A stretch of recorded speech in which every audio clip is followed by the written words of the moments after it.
Coming up, we'll talk another sprint car ride and driver off the market and what's still available out there, including one to keep an eye out west, plus a bunch of Chili Bowl updates, including drivers in, drivers out, and just what is happening with Justin Grant. Let's go.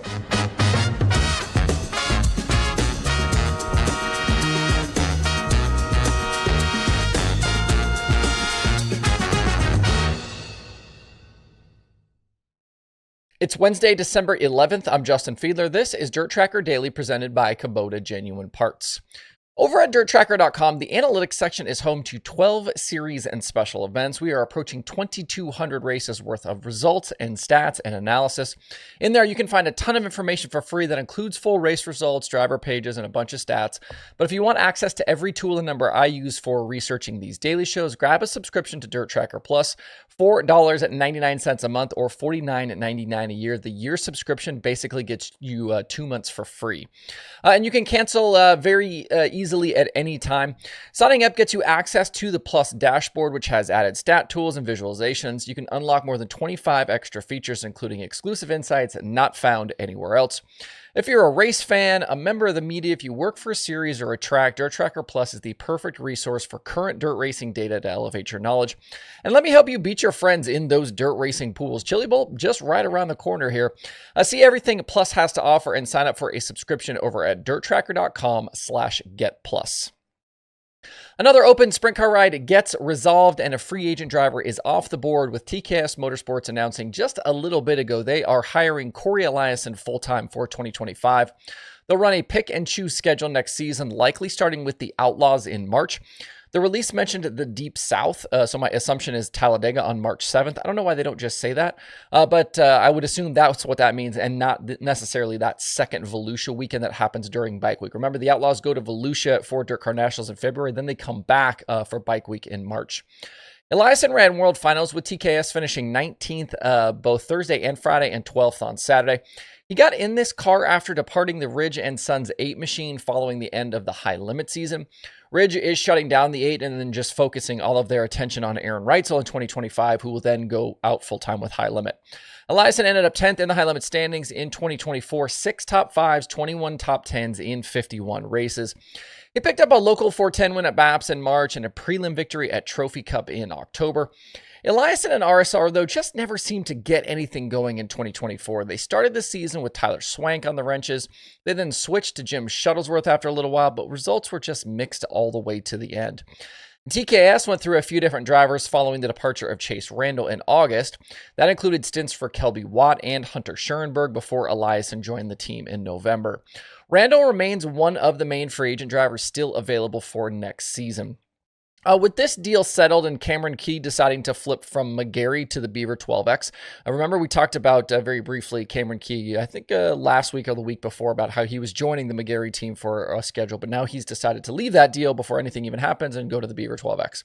But open rides are starting to get fewer and further between here. At least publicly, some big cars still looking for drivers include Jay Kaiser's 23 in Ohio, the Bill Rose 6, the Premier Motorsports 70, and the Side 7S.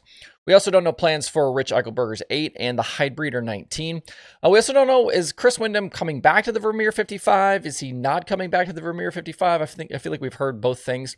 And then if anything is going to happen here with this Crouch sprint car team, we know Brenham Crouch is going to the CJB5, but there had been rumors Leighton Crouch was talking to other drivers to run his equipment. So could that car come back out, either the 1 or the 11? And then other drivers on the market besides Randall still include Parker Price Miller, Zeb Wise, Hunter Schurenberg, and Craig Kinzer. And then one other sprint car ride situation to keep an eye on is the Tarlton 21 in California. We've known since August that Cole Macedo is joining 2C for a full outlaw run in 2025. That leaves this seat open. There's some interesting rumblings about that one with the names being thrown around, especially given it's a fairly top ride out west. Macedo nearly won the NARC title in it, and that car has traveled in the past. Tarlton crew chief Drew Warner told me they should hopefully have something locked down here soon, but some interesting names in the mix there. Moving on, a bunch of Chili Bowl news bits for you today. First, event organizers announced yesterday that the Saturday night feature is being cut down from 55 laps back to 40. The event was pushed to 55 in 2012 to honor Donnie Ray Crawford, but the Chili Bowl's Matt Ward and Emmett Hahn believe that 40 is the right move now with some of the track issues they've had there in recent years. They're going to continue to honor Crawford with a 55 lapper at the Tulsa Shootout. But I think most everyone saw this news yesterday and agreed it was probably the right change. Even with a complete track rework, we've seen the Chili Bowl main event take rubber, which is what nobody wants to see. Knocking those final 15 laps off should help there, and I think it will create just a little bit more urgency. Guys now won't have time to ride around, at least for a little bit. They will need to go a lot earlier. Kudos to the Chili Bowl and those guys for being flexible and willing to make a change like this. And then on the entry side, Brad Sweet was on David Gravel's live stream last night on YouTube. Would recommend checking it out today if you haven't done so yet. But he also talked about Justin Grant being out at RMS and joining Chad Bode. We talked about that story here on the Daily Show back on Monday. And we are, basically for all intents and purposes here, just waiting now for the official announcement. But I did also get a message from Matt Estep confirming everything. And he told me that Grant informed the team last week that he was out. The Esteps and RMS are in the process of trying to figure out future plans, including what they'll do with USAC in 2025. Sweet did say that he is returning to race the Chili Bowl, and he will be in an Estep-owned car for RMS, so this team not going away completely. Brad hasn't run the event since 2022, but has had a fair amount of success in the Expo Center. 6 main event starts in 11 tries, and then every time he's made the Saturday feature, he's finished in the top 10. His best finish was 3rd in 2013. He said he's back from Australia that Sunday right before, and then we'll basically just go straight to Chili Bowl. And then on the flip side, no David Gravel at Chili Bowl this year. He was a B-main finisher at Tulsa in 2024. He said he's just going to enjoy a quiet offseason and spend some time at the big game shop in South Dakota.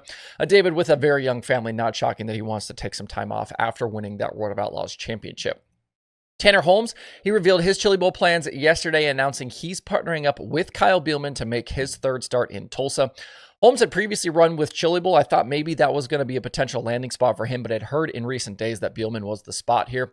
Holmes wasn't even originally going to return to the Chili Bowl in 2025, but this deal kind of came together late. He'll be looking to go deeper into Saturday this time around. Chase Johnson was actually in this Bielman car this past year, was 3rd on his prelim night and 13th in a Saturday main event. So this stuff is plenty capable of doing well inside the Expo. And we talked yesterday about Christopher Bell being confirmed back for the Chili Bowl. Before we get to January, though, Bell shared to social media yesterday he's going to race the Junior Knepper 55 indoors at DuQuoin this coming weekend. This is a POWRi sanctioned show featuring both midgets and non-wing micros. Looking around, I believe this will be Bell's first time back in a midget since a POWRi show at I-44 Riverside in March of 2022. So we're going to be almost 2 complete years here since Bell ran a midget. This is going to be a good tune-up for him, and there's going to be a number of other drivers and teams that are going to use this event as a chance to get dialed in before Tulsa. If you want some more dirt racing audio this week, Dirt Track Confessions has Ryan Flores, Hoagie's Garage has TJ Giddings and more, and there are new episodes of The Dirt Reporters and Getting Up to Speed. If you want to see all the shows and their newest episodes, visit dirttracker.com/podcasts. That's a show for today. Still plenty to talk about though, and we'll have another full show on Thursday. There's, racing coming up. There's some more topics that have kind of popped up in recent days that I haven't had a chance to dive into yet. So stick around, a lot more still to come. Hope you guys have a great Wednesday out there. We'll see you right back here tomorrow.